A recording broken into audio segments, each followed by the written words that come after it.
the power of gratitude. If you're in a bad mood or having a bad day, the simple fact of, showing gratitude or thinking about what you have to be grateful for. I mean, we are so blessed. I'm so blessed. And I have always been able to get out of a dark spot if I just let me think about all the good stuff I have in my life, and even showing gratitude, sending a text or an email. I just want to let you know you're doing good. It's weird how these little moments of giving gratitude can turn a bad day into a good day. Welcome to the Your Seat at the Table podcast with your hosts, Idea Monkey Mike Maddock and ringleader John Tobin. We're two founders, a serial entrepreneur and a billion-dollar operator, who talk to leaders about how, when, and why they made their most pivotal decisions in life. Join us as we share wisdom, mistakes, and a few laughs learning from the brightest minds in business today. Welcome to Your Seat at the Table. We have Troy Johnson joining us on the podcast as, one of the co-founders of Slalom. I'm a co-founder, Troy's a co-founder, and Troy, I really want to hear that kind of co-founder story, if you will. Before we get there, I just, would you mind sharing for the audience and Mike a little bit what it was like growing up in Iowa? And Mike, you're going to be upset to hear that Troy went to University of Iowa. Oh, we my know Lord. that you are a big Cyclone Iowa State fan. I have a serious problem. We have a problem. We have a problem let's right in the start it off beginning of with this a bang. podcast. Let's go Cyclones. Yeah. Let's go Cyclones. Mike, you'll appreciate, even though there's a rivalry, my dad grew up in the radio business, and we always had season tickets to Iowa State football games. So I went to many, many games. And I'm actually a Cyclone fan as well, even though I'll always root against them after playing the Hawks. All right. Well, that's nice. And back then you really didn't have to buy a ticket. So they let you in for free just because there's nobody in the stands. Meanwhile, in Iowa City, you couldn't get a seat unless you were, independently wealthy, as I recall. But Troy, you grew up in Des Moines, right? Yep. Yeah, I grew up in Des Moines. I was born there, went to high school there, went to college there at University of Iowa. I did try a stint at Wichita State for just one semester. I'm a big golfer. I tried to make the golf team. I failed, so I flipped back to University of Iowa with a bunch of my friends. And I've still got a lot of family and friends there. I'm going back in a few weeks to see my mom. I really appreciate having my roots back in Iowa. Troy, bringing up golf, Troy, Mike, you might not know, but Troy is like an amazing athlete. No, you are, man. You're a really good athlete, and I can imagine you as you are still playing hockey. Was a really good tight end in football, golfer. Of all those things, what are you most proud of? What was your best athletic feat that you ever had in your entire life? Well, first of all, it was, big fish, small pond syndrome. So, the athletics in Des Moines, Iowa, different than the big cities. Probably the one that stands out is I won the Des Moines City Boys Junior Golf Tournament. And it was a tournament that was, you qualified to play match play. And then each day you would play until there's just two people left. And because there wasn't a lot going on in Des Moines, Iowa back in the early 80s, the TV cameras would come out and they would follow it and they would interview. And so as you went through that tournament, I ended up facing my best friend, Jay Allen. You've met Jay before in the finals. We were both pretty good golfers, but, we got interviewed on, Channel 8 News. Our picture was in the paper. Again, small town sports, but I got a little press. And so that's probably my claim to fame in my early days of being a golfer growing up. And, I don't know. That was a fun one. One of the things I loved about going to Iowa or going to Iowa State in Ames, the better of the two schools. Anyway, was that people grew up in such small towns that if they didn't play on the football team, the baseball team, were in the school play, they wouldn't have a play. They wouldn't have a baseball team. They wouldn't have a football team. And it was amazing how these kids were like, first of all, they were 1 degree away from everyone in the state. It's 2 degrees of separation in Iowa, but Des Moines is a pretty big town even back then. And you played tight end in high school then? Yeah, I played tight end on our football team. I wasn't good enough to play D1 sports, although because I did make all conference, I did get a form letter from Hayden Fry, who, if you had any kind of an accolade, so I always have fun saying I was recruited by the University of Iowa, but I turned them down, which really was just a form letter that came from hate. I wish I'd have kept that thing. It would have been a funny soundbite to have today. But no, I played. We were at smaller schools, and it was a lot of fun. But to your point, sports, learning about teamwork and competition and leadership. I was super blessed to play hockey, football, and sports like that. I learned a ton just about some of the things and principles that maybe we'll talk about a bit today. And so the first football game next year of the season is Iowa State versus Kansas State in Dublin. Great golfing in Dublin. You going to go over there and do a twofer? I'm an Iowa fan, not an Iowa State fan, but so I the could be second, persuaded if, John, your wife went to Iowa State, so maybe we kind of go support the Cyclones that's and what I'm talking find the about, golf John. course over there. Let's We go. can work in some golf around that. I might be more willing, but so hey, Troy, let's fast forward a little bit. So you graduate University of Iowa, decide to make your way out west. There was a lot of good stories that we won't share on this podcast about you hitchhiking across the country and like I making did your way. hitchhike across the country on my first day graduation on a bet from Iowa City to California. So that But, was a but true story. That's Had a lot awesome. of fun. but one of the things about Troy is like he will do anything. Like he's not afraid to do anything and not afraid to try anything and uh, on a moment's notice, frankly. And Yeah. we'll get into maybe some of your corny monsters in a little bit, but just fast forward to you make your way out to Colorado and you're working for the Colorado Rockies. And just tell us the first time that you met Brad Jackson, who is currently our CEO of Slalom and really the original entrepreneur for Slalom. Maybe talk about that and meeting Brad and I think what was at the time called Accounting Quest. Yep. Yeah, no, my first job out of school was with a bank and it was a great first experience. But when I moved to Colorado with my girlfriend, I just wanted to do something different. So I got a job at the Colorado Rockies in their sales team. We were doing business to business sales of season tickets and suites, inside sales. So we weren't going out meeting peoples all over the phone. This is back before video and even internet. And getting to know, and it's like my second day, and I'd never been in sales before, but they gave us these lead sheets and Accounting Quest started with A's.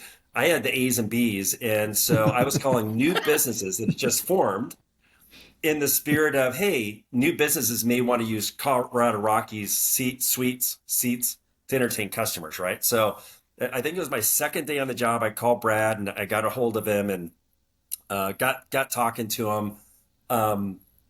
At the time, he was talking about his new company, Accounting Quest, and it was accounting and finance staffing. I didn't know a whole lot about it. But over a period of about a month, he said, well, let me think about it. And I'd call him back the next week. Well, I'm leaning in. Let me think about it. But ultimately, I failed. I did not sell him season tickets. But at the end of that process, you get to know customers in a set of calls like that. He's like, you did a good job. If you're ever looking for a job, swing by it. I'd hire you. And at That's the awesome. time, I was always on this conference call with him and his early stage partner at the time, Nora. And it was so interesting in my mind, I knew they were a startup, but I thought they were a bigger company. So one day it's like, Brad told me to stop by. And so after work, I went in, I took my resume and I dropped it off. And I ended up meeting Brad in person for the first time. We went out, had a beer, talked a little bit about his business. I didn't realize there was literally just two of them at the time. And the next day, I got a chance to meet his partner, and they hired me. So I was a failed sales process that I turned into a job about a month or two later. And I was fortunate enough to be in the right place at the right time and meet Brad. And he gave me a job in the early days. It was best decision of my life. It's amazing how life finds you. I think Woody Allen said 80% of life is just showing up. Yep. And if you're out in the game meeting people, serendipitous things just happen. And 80% of life is just being out in the game, like in the current. And good for you. I love that story, and Yeah, it no, led to, it's a good point. I think even when I got my job with the Rockies, I was going to the Denver Broncos and the Rockies and just trying to get any kind of a foot in the door with a professional sports group. I just thought it'd be cool. And I was riding in the elevator with the guy that ran the sales team. Serendipitously, I asked about, just dropped my resume off because, everyone's sending resumes to companies, even Hmm. today, even back then. But I happened to be in the right place at the right time. And I was like, I'm super interested. I'll do anything. And he gave me a job. So back to your point, Mike, getting out there, connecting, you never know where a relationship or connection could lead. And that served me well. Some of my luckiest moments in life served me that way. And John, we kind of met that way, if you Yeah. think about it. Yeah, Well, I want to jump in because you're making me think of something else. Um, Young people, I'm talking to a lot of young people today, and everything is text. yeah. And since I cut my teeth in marketing and advertising, picking up the phone and calling someone now is like revolutionary. No, I Yeah. texted them, I emailed them. So getting in a car, driving somewhere and saying, "Hey, I'm the person that sent you a text." If I was talking to a young person today, I'd be like totally old schooling it. Pick up the phone, go see them, go Yep. talk to them, but everyone's in their room sending texts. Yep. Is that anyway? Just an No, observation. my daughter just got done with college, and I got invited to an event down in Southern California. She's 6 months in her career. I'm like, hey, I got invited to this event. I can't go, but you should go. And she went, and she met a couple people. And Yeah. so I absolutely agree, whether they're events or connections or calling people. Good things happen when you're out there, colliding with people, and so many relationships. Back to your point, Mike, being the right place at the right time, you kind of make your own luck. Yeah, absolutely. So Troy, really good segue as the company kind of you started in 1993 as the company kind of gets going a little bit down this accounting and finance staffing path. It was around the .com startup time that you sort of try to branch off and start more of an IT version of that. Is that fair to say? And then maybe talk a little bit about how we met, you and I met. Yeah, we had grown, from one office to five offices. I had moved to Portland to open our Portland office, and to Seattle, where we were headquartered. We had five offices at the time. And then when things were kind of collapsing and business got very tough, we were kind of simplifying things. And Brad, our CEO, said, "Hey, why don't you try to get an IT component of the business going?" And at the time, in the late 90s, the CFO office were doing, implementing Oracle and SAP, and the technology investments were being made. And obviously the .com boom happened as well. And I didn't know a lot about technology. And so in that process, and we were doing, we put contractors out or we do executive search. And yeah, so I was just trying to figure it out. And I knew it would be really smart to find someone with good IT or technology background to join us. At the same time, we were working on, jobs with customers. And, John, when I first met you, I had a really good, senior technology job with one of our customers, and you were interviewing for it. And Yep. so in that process, we got to know each other. And, at one point, I remember you saying, "Hey, I've kind of thought about starting my own consulting thing." And it stuck with me. And through that process, instead of you going through that final step with it was Starbucks Starbucks. at the time, yeah, Yeah. as a VP of architecture. I flipped the script and, hey, you should consider us and help us launch a technology component to our business. You met Brad, we got to know you, and at the time, and this is a funny story, Mike. We were growing, but it was tough times. And behind the scenes, I mean, we really were running thin. Yeah. We didn't have a lot of capital. We were raising some outside capital to kind of stay in business a little bit. I know, Brad loves telling the story where he, mortgaged his house to try to, make ends meet. I loaned the company some money, and I didn't have a lot of money, but I gave a loan. So we were really, digging in at a time where, a lot of businesses were going out of business.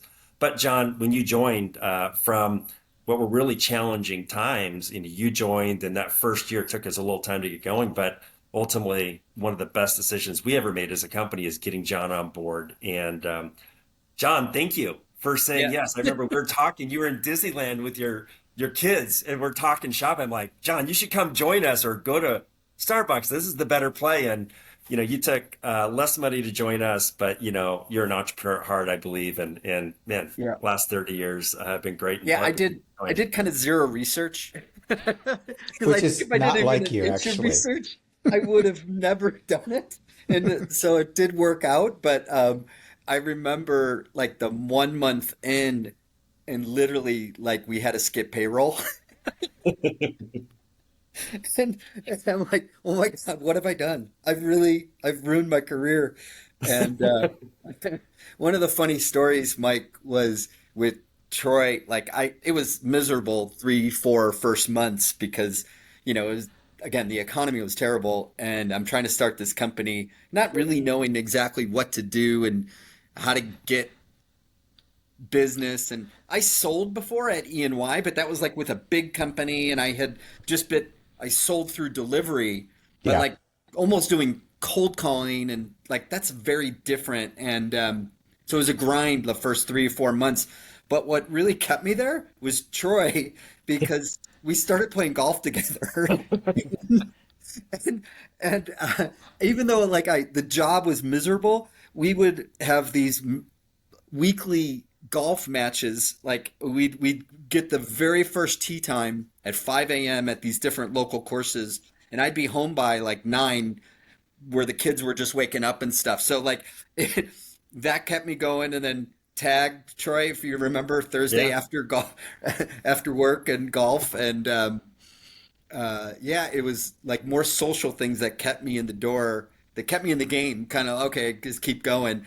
But that was really you, And Troy. that's kind of a big part of from the cheap seats, Hmm. watching Slalom grow from how many employees were there then? Like 10, 12, 13, 15? Well, I mean, the slalom part, there was me. Yeah, Like okay. literally, it One, was me, and there then was one, Troy was two. in between like 2 degrees and or at the time it was called 2 degrees, the accounting and finance staffing, sort of IT-ish staffing, and then slalom as we were getting going. We called ourselves 2 degrees consulting, but it really wasn't until like 4 months in that we hired our first contractor, and then couple contractors, and then about a year in we had maybe 8 consultants, and then got back into AT&T Wireless, like because I had been there as an employee. And once I got in there, the floodgates really opened. And that's where Troy, I don't know your view of it, but for me it was like, Troy, just forget whatever you were doing before, like come over full time, 2 degrees consulting, run sales, recruiting, because I've got to take on this project, and I'm not going to have time to really grow the business. But Nick, that's the way I thought about it. Did you think of it that way, or Well, kind of, yeah. I remember it. We always have fun remembering things a little differently, I but know. directionally, in the early days, you were joining to start consulting. I was trying to help, but sort of like Eric Haywood and Liz would take you out to some of their customers to Yep. introduce you as the IT guy. I always remember our first Christmas party was 7 employees. So you started in March, so we're at the end of the year, Yep. we had 7. The next year we had 37. But if you remember, at the end of that first year, Brad came to you and I and was like, he gave us a contest that if we could get 20 people billing, he would give us an all expense paid trip to Pebble Beach. And we're Yep. like, let's go. And I think Yeah. we had 6 months to do it. And, it was funny, maybe it's serendipitous, but we're both golf fanatics, and we doubled down. And I think at that point, that's where I started spending almost all my time doing the sales or recruiting with you, and tried to. So that would have been like, about 9 months in, or starting that January. But I feel like that contest kind of locked me into being, very focused on helping grow the part of the business you were launching. Yeah. And from the thread that I see again from the cheap seats is that you have a core value. I think you say it's smile is the core value, but it's having fun. And I've been to some slalom gatherings that are an awful lot of fun. And it seems that seed of we're going to have a social aspect. We're going to create kinship and togetherness, almost like a family atmosphere in this company. That probably started when you and Brad were on the golf course trying to decide whether this is a good use of your time. Well, at least we've got this, because that continues today. I know what you're up to, John, when you're building new offices, and a lot of it is, okay, let's go out and get to know each other and have some fun. You might say it's checking people's values. I would say yes, and because one of the things we value is community and relationship. And I think it's part of the DNA that has made Slalom such an outstanding company to work for and work with. I definitely think getting to know people at a deeper level is super important for us, and especially from a leadership standpoint. So that's always pivotal. It's like we don't force people to get together, but they want to because we just hire people that are cool and personable and real, I think, Hey, more than Troy, have anything. you ever thrown anybody off your team, no names, please, because they just weren't fun? Like really, really super clever, but oh my God, what a killjoy. I have not ever done that, but I have to Come admit, on. I never have. I never have. But I will say, like a bias, a blind spot I had, Mike, kind of on this topic as a leader. I tended for a long time to hire people that, to John's point, we would, if they would come to our happy hours or you get to know them socially and they have, common bonds, extroverted personas, if you will. I absolutely would migrate to hiring those people or in tiebreakers, those would be who I choose. I have to admit, it took me a few years, but I started seeing some people that maybe weren't, the life of the party, but they were very good thinkers, very good leaders, very skilled at their craft. And I was not that I didn't expect them to be successful or good, but I was surprised how good they were. And even if they weren't maybe in the exact same, wheelhouse that you have a beer or you get to know someone over lunch, it's kind of fun. So many of our incredible employees, I learned a good lesson that, you know, that could be a component to it, but it's more than that. And don't get Yeah. me wrong, you want to be, John, I love your quote that core values travel, going from city to city, country to country, do what's right always, celebrate authenticity, smile. But we are different and authentic personas. So I actually learned a lot by not getting, I had to unbias a little bit of that because I probably started tipping my hat too much over kind of hiring the same kind of people over and over. And rainmakers tend to, one of your superhero powers is believing in possibility, right? In other Yeah. people. And I've made the mistake of projecting, oh, this person could totally do it. And without the critical thinking of, really? Can they Yeah. do it? So Yeah. uh, anyway, so But I'll say one more thing. There's no doubt, John, that in those tough moments, starting something up or being a tough moment, being with people that you like yeah. or that you've really spent time with, man, like you can be in a hole or in a corner, but if you're going to be chopping wood and digging out of a tough spot, it's always good to do that with people that you've built a connection personally with as well. Yeah, true. So, hey, Troy, I alluded to this, but Sloan eventually became like 11,000 people, and we've retracted a little bit from that right now. But as as we think about that growing, Mike, growing all organically, we've only done that, no acquisitions or anything. It's all been really a function of our talent acquisition capability and team, which was spearheaded, founded, led, inspired by Troy. So, Troy, talk about that a little bit. I mean, for me, you were always growth, pushing me to grow. Definitely more uncomfortable than I wanted to, but like you were Yeah. always pushing that. Brad was always pushing kind of bigger visions, bigger thoughts and ideas around what we can almost change and for society in a way, and growth. But like for me, you were always that beacon of growth. But a big part of that was hiring people, hiring lots of people. Talk about your view on the talent acquisition capability, how you think of it, and maybe how you think of it differently than perhaps how other people have thought about it over the years. Because I always say that that's one of our differentiators is the approach we took on how to do that. And Yeah. so just talk about that, framing that organization a little bit. Yeah. Yeah.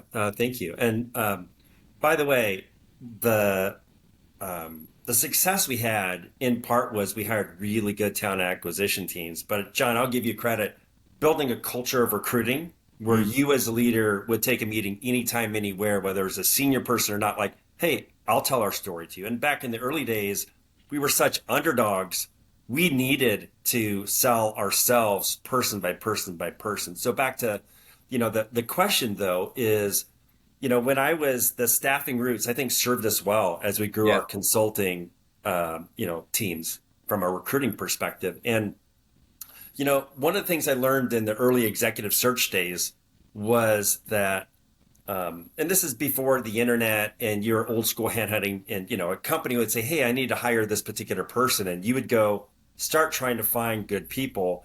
And I would always lose to a couple of the people who have been around a long time because a lot of times they'd work with multiple firms, and those particular firms would, the old guys like Dick Masick in Denver, three of us would be working on it. He's my competition.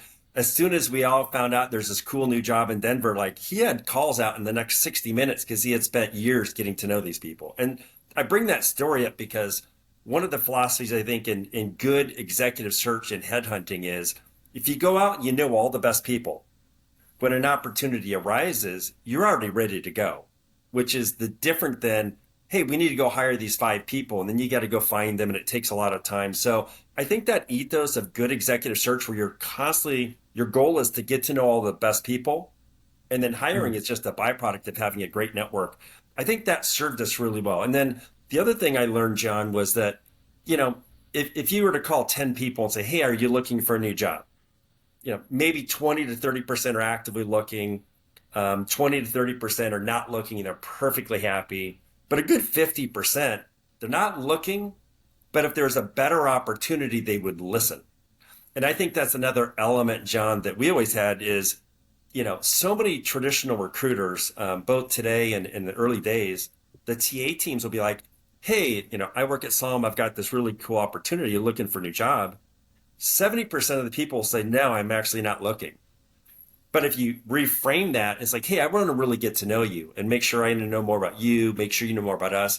You may or may not be looking for a job, but if your situation ever changes, you're going to want to know about who we are and what we're doing. And it helped as Slalom started to grow because we got this buzz, like, who is this little company coming into town that's doing so great, or good people are joining?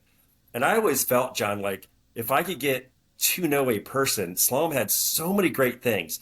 Our growth story, our culture, our people, the success we were always having, whether we were underdogs in our second or third market and we're about to be the great next thing, or even as we grew and today we're 10,000 plus in 10 countries and 50 cities, and we're known as one of the very prominent successful businesses.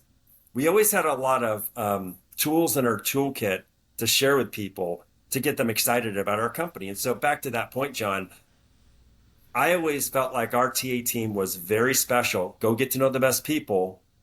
And if you get to know what they like about their current situation, and what's not perfect, what would make a better career for them, I always felt like more than not, we'd have an opportunity for them. And Mike, I don't know if you tease this out a little bit embedded in there, because I frame it for people around the differentiation with our TA. But the way Troy just explained it, it's kind of like a solution sell. You're not selling the product or the widget. You're actually just having a conversation, teasing out what a person could want in their career, and then working into that from a value standpoint. So the way I would always say that is like, we actually kind of run our TA function like a sales process, like a sales function. And I think that made a lot of difference with metrics, measurements, activity, being very activity focused. So I don't know, Mike, if you've seen anything like that before, but I think there's a good parallel between how we did that. I think that's very insightful. And I'm also connecting the fact that Troy is from Iowa and from like small town USA, where people are deeply curious about each other and they want to know each other, and they want to know, well, tell me about your journey. And I think, again, it's occurring to me as I watch from the cheap seats over here that recruiting is such a huge part of Slalom's success. And more than that, the core value around the recruiting is the curiosity about what makes people go. And so that I think that's, I don't want to just, the bullet should not forget the gun. Like, this all started somewhere, and it started in Des Moines, apparently, where people I spent a lot of time in Iowa, and I remember getting back to Chicago and going, why are people so rude here? And I go to New York, I'm like, why are people so much ruder here? There's a cultural dynamic with geography. And one of the things that is true about Iowa is that people are very curious about each other, where they grew up, who their brother-in-law is, who their sister, all that stuff matters. And I think, Troy, you growing up with that, it comes very naturally to you. And sure, let's make a process out of it. But more importantly, let's hire people that have the same type of curiosity about people, because that's what makes us go. So that's the connection I'm making. Interesting. And John, you're like, but there's a process and a system. I'm like, yeah, like that's what I'm seeing here. And they're both true. They're both, so I'm And by the way, enjoying the conversation. that TA process was, John, the budgets that we've had for marketing over the years, especially the early days, were very small. We didn't Yeah. do a lot of marketing. No. So we would go into a city like Chicago, one of our earliest markets, and you get 3 or 4 recruiters, and they're meeting 8 to 10 people in person over coffee per week. That's, a couple thousand people that are going to hear the slalom story. We call it slalom buzz. You go meet a couple thousand people in a period of 12, 18 months, and they're targeted personas that work with the right companies, the right kind of skills and experiences. And all of a sudden there's this buzz in town, like, hey, have you heard about these guys? So not only would some of those people join us, but others would get referred into us. And then even on the sales side, we'd kind of follow our way into business at times. But that kind of slalom buzz, getting out there and getting old school versus, kind of sitting behind a virtual phone from another city and asking people if they're, what the resume looks like. We would build great connections, and a lot of people that didn't even join us would root for us, would help us, would refer friends in. And, back to your point earlier, Mike, it's like there's something really magical about building a personal connection with someone. And especially in the art of recruiting, you're really most people are excited about what's possible in my career. And if there's an opportunity out there to meet someone that's, kind of in the center of that, people are curious about their best interest, which is their career. It's something they're so invested heavily in. I've always tried to take opportunities and meet people in their careers, whether it's right in our swim lane of something we're doing or not. So I've always found, and it's always fun too. It's great. Yeah, there's a Simon Sinek, people, the whole we've all heard this start with why. And I remember the first time I heard Simon talk about it. I'll tell you a quick story. So I'm in a room with Simon Sinek years ago, and somebody walks in the room, and I'm trying to introduce all these CEOs, and this guy's he's got spiked white hair. He's wearing leather pants. He's wearing like a leather studded shirt, and he's talking in a sequined flip phone, a pink sequined flip phone. This actually happened. And Simon's in the corner watching. He's coming. He's going to talk later in the afternoon. And the guy goes up to the breakfast buffet and starts slamming things around, talking loud on this pink sequin flip phone. And anyway, so fast forward. Now it's 2 o'clock in the afternoon. Simon does his start with why speech, and he gets done. And there's an orthopedic surgeon that goes, "Hey, I don't get it, man. I operate in people. My why is to make people be able to walk again." And so Simon goes, "Okay, let me try to explain this to you. And forgive me because I can be kind of an asshole. But this guy over here, what is your name?" The guy goes, "Bobby." He goes, "Yeah, when you walked in here with your white spiked hair and your leather pants and your ridiculous flip phone, I thought, who is this jerk? But then you stood up in front of us and you told us what you did for a living, and your why is the same as my why. So anything you want me to do, my answer is going to be yes." That's the power of why. And the guy, his name is Bobby Seeger. I saw him a couple years later. He hangs out with Sting. He does face-to-face philanthropy. He's a venture capitalist, but he believes in making difference by being in people's faces. And he's Bono is his buddy. Like, this guy is like crazy eccentric.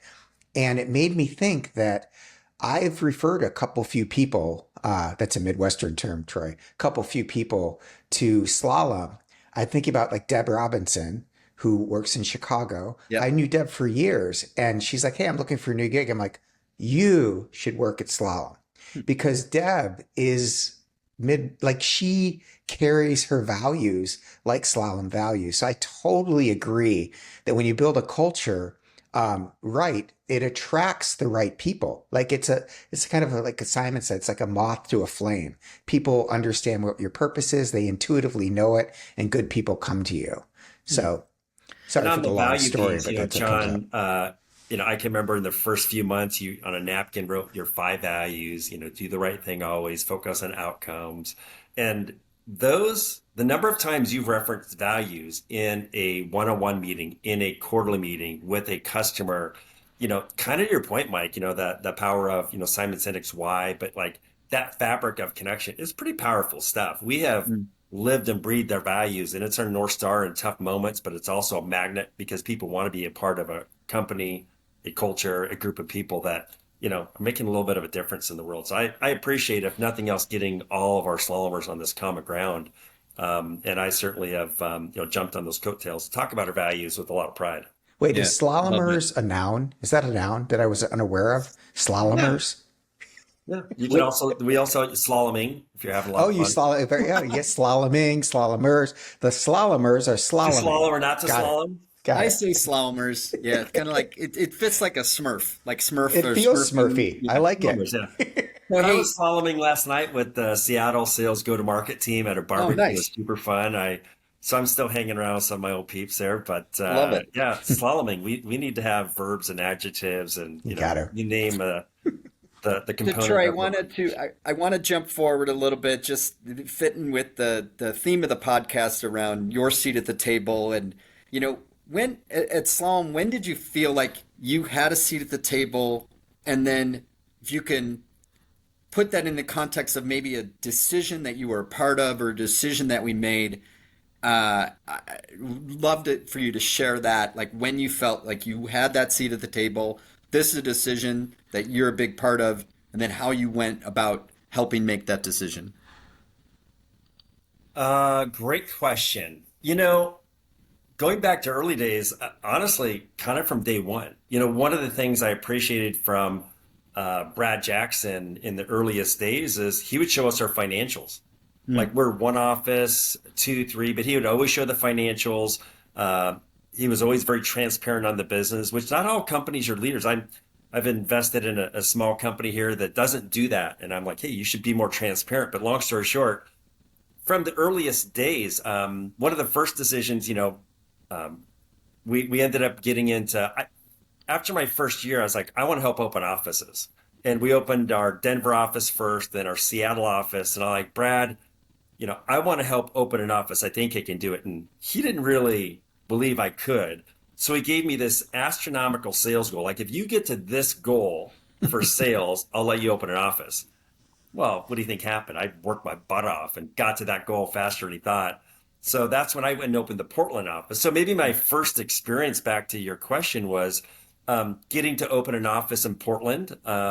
I was trying to get to Chicago or bigger city, but Brad loves to tell the story that he was in Seattle. And if I failed, Portland was a close drive down. He wouldn't have to fly across the country. He didn't tell me that until later. I was like, why Portland? He's like, oh, well, it's a great Nike's there. But really is because he could help me if I needed help. So I would say that was one of my early, probably principles, John. I've always felt like I've had a seat at the table. And then as I've grown and had more success, when you joined, I was talking to Brad, and at the time, we didn't have a lot of money when we met you and we were doing IT stuff. I had to get Brad, I had to call him a couple times, or I'd bark like, Brad, you need to meet this guy, John Tobin. He's amazing. And the reality was, the first couple of times I tried to get his attention for it, he was dealing with banking issues and a lot of stuff. His last thing was bringing on a senior person and making that big bet. And it just took me a couple of times. But I think that was another one, is like getting you on board and moving out of IT staffing. And you had this vision for consulting that it was easy for Brad, once he met you, to jump on that wagon. But I would say, even getting you on board, and then, kind of fast forwarding, John, over the years as we've opened up offices. I've been fortunate to work very closely with you on our expansion efforts. But even, thinking about how we went to open Australia, Yep. some of those stories of which country to go and where, or which city to go and why. There have been a number of those different geographies that were not a part of a plan that was thought out, but like a moment or a situation or leader we met. So some of those situations of opening. So I've probably always felt, for better for worse, I've had a seat at the table. And certainly as we've gotten bigger, there have been some tables I have not been at and some tables I have been. But I've just been blessed from the early days to be, more welcome than not working with you and Brad and being a part of the story. Is there a leadership, a belief about leadership that you had 35 years ago that you don't believe, that you've changed your mind on today, Troy? Something that you believed early days that, like, yeah, Actually, it's just the opposite. I was a really, crappy leader for a long time. I mean, I literally, and I'll give, John, you a lot of credit for it because, I watched you as an early stage leader help grow our business. But, Mike, you and John influenced me dramatically because you went through Stagen, the leadership academy that was you two went to, and then John started bringing other leaders in. When you two went through it, John started bringing some of our senior leaders. At the time, we were in maybe 6 cities, and each city had a GM. And John, one by one, was bringing those leaders, taking them through Stagen. But John didn't invite me into it. I'm like, why don't you invite me into it, John? And he's like, well, I didn't think you would be interested. And probably to his good read, I always said, leadership, those are fluffy stuff. It's all about like sales and just going and getting things done. And I remember the first day I went to Stagen, they had a great quote, which is, if you've seen the movie The Matrix, that's the two different color pills, and one is about truth and one is not. And it's like, I can't tell you where you're going to be at the end of this journey, but I'll just tell you, you'll see the world differently. yeah, And I thought it was fluff, but I will tell you, after I went through that, understanding some of the biases that I had as a leader and being self-oriented and little tools and tricks of the trade. There's a great quote by Ralph Nader, and it's leadership. The purpose of it is not to get more followers, but it's to get more leaders. And the whole idea of being a leader is so much different than being a manager or being responsible to tell a team what to do. So back to your point, Mike, I going through Stagen and learning more about leadership through working with John, going through that process, and then changing my mindset to be a better leader. I started seeing a lot of the biases that I had, opportunities to be a better leader. So just the opposite. I wish I had learned some of these principles earlier in life, but it took me kind of a wake up call to kind of, go through a program that exposed some of my weakness that helped me a ton. yeah. Hat tip Awesome. to Rand Stagen and the Stagen ILP Integral Leadership Program. Rand we'll have Rand on the podcast. Yeah, we got to have him on. Yeah, I was with him a couple weeks ago. He came to a Flourish Advisory Board, and he was talking about how he can describe leadership as, in one word, it's responsibility. And he said, with awareness, once you're made aware of something, then you have a choice. And once you have that choice, it's your responsibility to follow through on it. So Trey, that was a beautiful reflection on how, whoa, look at this blind spot. Now that I see it, what am I going to do? What am I going to do with this blind spot? And good for you guys, because I know that you drove that learning all the way through your organization. And I know Rand is really proud of that. Like that'll be part of his legacy, your legacy. And I know he grew a hat sizer too, although he'd never it's a admit constant it. journey, right? The one Yeah. thing I learned through that process, it's not like you take a class and now you're a good leader. But what ends up happening is, as you start to grow as a leader, you start being quicker to recognize, oh, wow, I could have handled that different. I could have been better here. So you start recognizing your errors better. You start minimizing them and then constantly trying to grow. I think about the drama triangle, John. I've taught that to my family and a lot of my friends. And so those are those little tools that, kind of stay with me today. But, I think recognizing when you're not the best person you could be at any moment, that's half of the battle, where for a long time, I always thought I was always right. I chose to teach my girls the drama triangle when they were 15 and 13. It was maybe not the best time where they were most open to that, but good Me memory. too. Though. My Hey, And it daughter comes plays back at you, volleyball. doesn't it? They're like, Yeah. okay, Victor. Like, Yeah. all right. I literally have taught it to not just my daughter's volleyball teammates, but I've taught it to the parents having, drinks after, and we'll do the Right. drama triangle, have a lot of fun with it. So my daughter gave me a nice compliment not too long ago because over the years my nickname was Coach Johnson because John, like you, I'd bring principles of leadership to my son and my daughter and my wife didn't like it, but she was okay with it. But they called me Coach Johnson. It's like, my wife, are you bringing more of that stuff home? And my daughter gave me a really nice compliment. She's like, Dad, I don't remember all the stuff you tried to teach me, but I remember you're always trying to teach me to be a better leader and a better person. And the idea that I was always trying to help her become better has kind of sunk in. And now I'm really proud of her. She does lean forward to try to improve and to learn.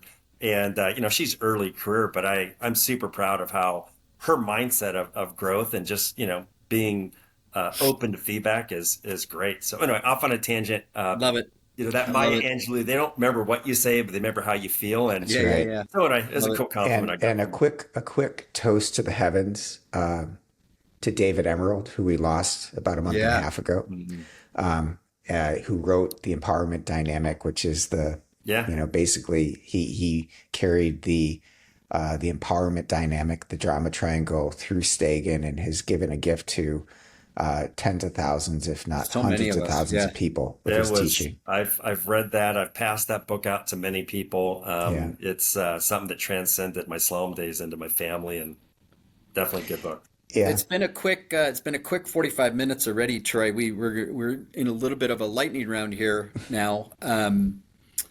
I want to ask you one of the things that I thought was really funny when you did Mike, we have this thing called Slalom Speaks, and it's kind of like a TED Talk, but to slalomers and could be customers or partners, and it's you do it in uh, like a little bit of an auditorium. And I did one, Troy did one, and when Troy did his thing, he talked about these corny mantras that kind of inspire him or keep him going.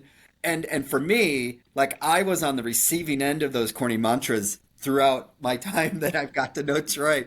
But like one of them in particular, but I'd love for you to hit on other ones, Troy. Um, I'm a little bit more, on a positive side, I would say I'm more of a realist. On a negative side, you could say I'm a pessimist and the sky is falling and I'm always doomed and like for me, like I am sort of negative, but it drives me, it fuels me. But when people hear that, it doesn't necessarily fuel them, and or I just be on down in the dumps. And Troy would always push me along, no matter what was happening. And it could be in work, it could be on the golf course or whatever. But Troy would always say, Tobin, everything always works out. Don't worry about it. Everything always works out. And, for the most part, it kind of did. But, like, I talk a little bit about your corny mantras, Troy, and name a couple of them. And, like, how does that fuel you? Yeah, no, thank you for it. Well, funny story. I was asked to give Slalom Speaks, and you had given one, and Tony Rojas, a bunch of people had, and I had not. And I was having trouble figuring out what my topic was, and it was like a week or two before. I was like, I don't know what to speak about, and obviously there's a big auditorium of people, and as the keynote speaker with many others doing it, you're expected to be good. John, you had a great one with influences. I think is yours of people influence. Yeah. But I was just kind of rolling around and I kind of realized there's a good book by Dan Coyle called The Culture Code. And there's a component in there where they explore great company cultures. And one of the components in there was really good companies have these mantras like Nike, just do it. Or, whatever those mantras are. And we've had a couple at Psalm. And it was funny because I've rallied, you know, it's not, it's very natural. As a matter of fact, one of the things I learned is to have like negative self-talk. Like most people, the amount of negative self-talk that you have every single minute, every day, there's science that says it's like thousands of times. And so from my earliest days, I've always had these little mantras that I would use to get me into a better position, whether it's to help with a decision or get out of a hole or just have fun. So I realized there are these little sayings that I'm probably annoying people like Tobin with, hey, everything always works out, right?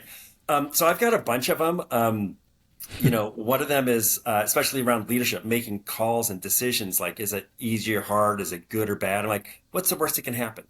I've Mm. used that my whole life. If I'm trying to peer pressure my buddies, hey, let's go to Mardi Gras and like, skip work and true story. Like, what's the worst that You can wound happen? up in prison a few times because Yeah. of that. But I Hey, digress. John, let's go up in Australia. What's the worst that can happen? It's like, what's the worst that can happen? When you really regress it, you kind of think about that. And one of my other mantras is AIP, anything is possible.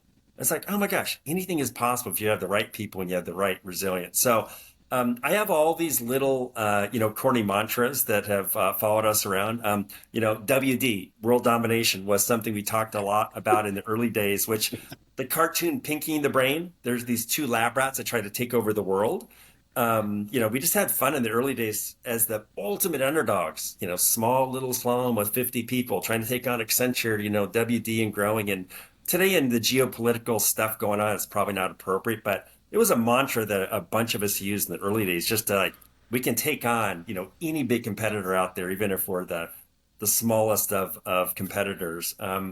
Be grateful. One of the things that I've found in life is that gratitude, the power of gratitude, if you're in a bad mood or having a bad day, the simple fact of, showing gratitude or thinking about what you have to be grateful for. I mean, we are so blessed. I am so blessed. And I have always been able to get out of a dark spot if I just think about, let me think about all the good stuff I have in my life, and even showing gratitude, sending a text or an email. I just want to let you know you're doing good. It's weird how these little moments of giving gratitude can turn a bad day into a good day. So I have a bunch of these little things, and for me, they've just been these little mantras that come and go. It's funny on that Psalm Speaks. In my mind, I was going to have this Oprah moment. Remember when she said, "Hey, everyone, look under your seat. You Yeah. have, keys to new car." Like I really wanted to have that moment. There's a couple hundred people, and I told a little bit of the story, and I did not do that, but I did tell people this: anyone that sends me a corny mantra, you're going to get some kind of a prize from me. And I ended up getting like 60 or 70 of them. We went to Nordstrom's. We took everyone out. I gave them a couple $100 gift card. They all got some new shoes. But I got a bunch of cool ones from there. And so I borrowed a couple of those. One of those was Space for Grace.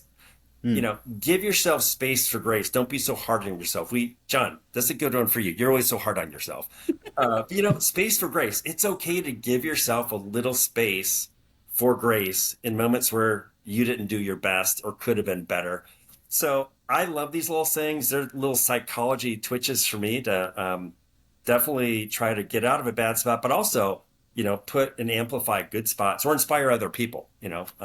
Anyway, so they're fun for me. And yeah, I appreciate you bringing that up. That was a fun, slow moment for me. I love it. I love it.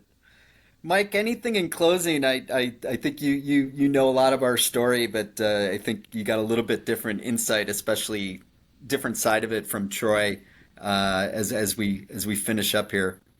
Yeah, so I love the saying, this the fish stinks from the head down, or the bottleneck is always at the top of the bottle. The opposite is true too. You guys, it's just really clear and easy for me to see how the people that you are is part of the DNA and part of the reason why slalom has been so successful. So it's just been really fun for me to watch you two really good friends mix it up. So thank you, Troy. Thanks for sharing your story. Yeah, well, I appreciate the opportunity, John. If you think about the thousands of slalomers that are at the company today and the many alumni that helped build the company, the one simple thing that I woke up every day, my favorite part of my 30 years with the company was, you know, I was getting paid to go talk to amazing people and get them excited about being a part of our company. And, if you think about our success, John, in opening a new city or new country, Mm. if you can get the right small cohort of people, a market leader and a few people, you just have to inspire them and maybe even get out of the way. It's really cool to see what people can accomplish when you get the right people. So I was super blessed to be a part of, getting a lot of people into this company, watching all the success they've had. And now that I've just retired, you know, there are so many talented people. I can't wait for the next chapters of slalom. And John, you know, you're one of my best friends in the world, and slalom brought us together. But I appreciate the opportunity, Mike, to hang out with you. It's been a while, and John, miss working with you every day. Yeah. But I appreciate the opportunity to come on your podcast and tell some old stories. Thank you, Troy. The company would absolutely, I know for a fact, not be the same. We would definitely not be as big, 2.5 billion, over 10,000 people. That is you pushing me, us to grow and be bigger, be bolder.